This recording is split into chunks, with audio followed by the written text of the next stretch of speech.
नाना प्रकार के शुभ अशुभ कर्म करने वाले जब भगवत कृपा से पुनः सत्संग प्राप्त करते हैं और साधन मार्ग में लगते हैं तो माया अपना प्रबल रूप धारण करती है। या तो ऐसी अनुकूलता प्रदान करती है कि वो भूल जाए, और या ऐसी प्रतिकूलता झोंक देती है कि उसको लगता है कुछ नाम जपने से नहीं, कुछ साधन करने से नहीं, दुख तो वैसे ही घेरे हुए है। धैर्य छूट जाता है और भगवत मार्ग से विमुख आचरण करने लगता है। इसलिए उपासक को बहुत सरल ढंग से समझना चाहिए कि पुरानी फसल यदि बाजरा बोई है और बाजरा की रोटी मिल रही तो अगली फसल गेहूं बो दिया तो कल ही नहीं रोटी बना लोगे। 5-6 महीने लगेंगे किसान मेहनत करके, खेती तैयार करके, दाना बो करके, सींच करके, संभाल करके, फिर भी वो अतिवृष्टि, अनावृष्टि, ओले वृष्टि आदि से बच जाए, सुरक्षित हो जाए, तो सुरक्षित अनाज घर आ जाए, फिर वो पीस कर रोटी बना सकता है। तुम अनंत जन्मों से मनमानी आचरण करते रहे, आज नाम शुरू किया है तो वो तूफान नहीं उठेगा, नष्ट करने के लिए वो अपना स्वरूप धारण करेगा। उसकी गुलामी सहते रहे हो अभी, काम क्रोध लोभ मोह मद मत्सर।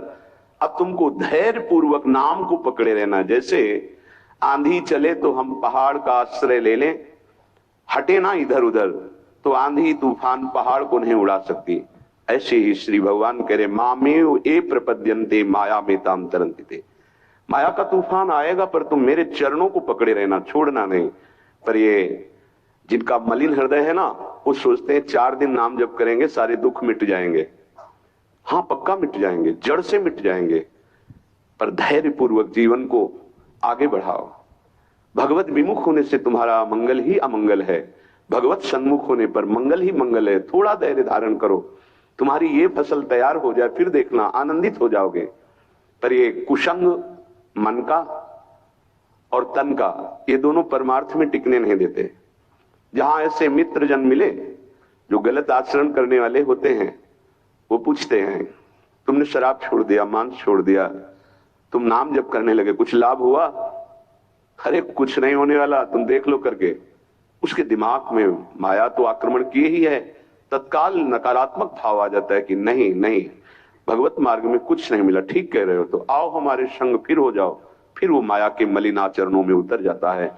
वो संत द्रोह, भगवत द्रोह उसके हृदय में अपना स्थान बना लेता है। फिर जन्म जन्मांतर, युग युगांतर कब अवसर आएगा भगवत मार्ग में चलने का।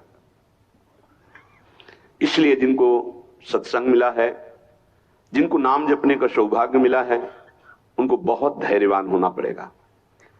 इसको ऐसे पकड़ना होगा कि जैसे हम बहुत बीमार हैं और इस औषधि के सिवा हमारा कोई रास्ता नहीं बचने का, अब हमको ये औषधि खानी ही है।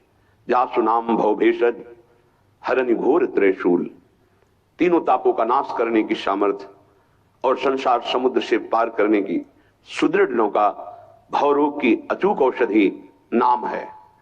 हमारा भाव बने न बने, भाव बिगड़ जाए, कोई बात नहीं, तुम नाम मत छोड़ना, हमारी प्रार्थना मानना, नहीं तो ये तूफान माया का आपको उड़ा ले जाएगा, परमार्थ में नहीं खड़ा होने देगा। बहुत धैर्य पूर्वक दीर्घ काल तक चला जाता है। धैर्य कहते हैं लाभ मिले ना मिले, हानि मिले, अपमान मिले, सम्मान मिले, हम किसी भी स्थिति में अब नाम नहीं छोड़ सकते। वो जीत जाएगा माया से। विपक्ष बहुत जोरदार है, आप क्या समझते हो? आप भगवान के अंश हो, ये भूल चुके हो, लेकिन वो नहीं भूली, वो भगवान की शक्ति है। भगवान कह रहे हैं मम माया दुरत्य, मम माया, मम मेरी है। जैसे ममैवांशो आपको बोला तो विपक्ष को भी बोला मम माया। अब आपको सावधान करने के लिए भगवान ही संत, गुरुदेव, शास्त्र इस रूप में संबोधन करते हैं। तो अगर आप इनकी बात मान जाओगे तो माया भगवती कृपा करेंगे और अपना प्रभाव समेट लेंगी। और यदि आप इनकी अवहेलना उल्लंघन करोगे तो फिर उनके प्रभाव से बड़े बड़े ज्ञानी परास्त हो गए हैं। जो माया बहुबार नचावा, जास चरित को लख नहीं पावा, ऐसी विचित्र है, बहुत बहुत विचित्र। जो ज्ञानिन कर चिता परई, बरी आई विमोह बस करई, ऐसी प्रचंड माया है। इसलिए जिनके कानों में आवाज पहुंच रही हो, हमारी प्रार्थना है, बहुत जन्मों से भटक रहे हैं, ये दुख सुख के प्रलोभन और भय में आकर के नाम न छोड़ दीजिए। ऐसा भी हो सकता है कि नाम जपना शुरू करें, आपकी नौकरी लग जाए, आपका काम बन जाए, आपकी अनुकूलता बढ़ जाए। ये नाम का फल नहीं है, ध्यान रखना, ये नाम का फल नहीं है। हम स्पष्ट आपको कह रहे हैं कि जब से आपने नाम जपना शुरू किया आपका सब मंगल होने लगा, ये नहीं है। ये आपके पुण्यों का है, पूर्व पुण्यों का है।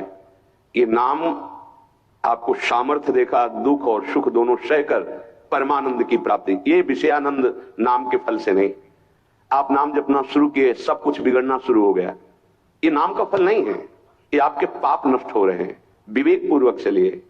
अगर विवेक नहीं धारण करेंगे तो फिर सब मार्ग छूट जाएगा। विवेक इसी से उत्पन्न होता है, सत्संग से।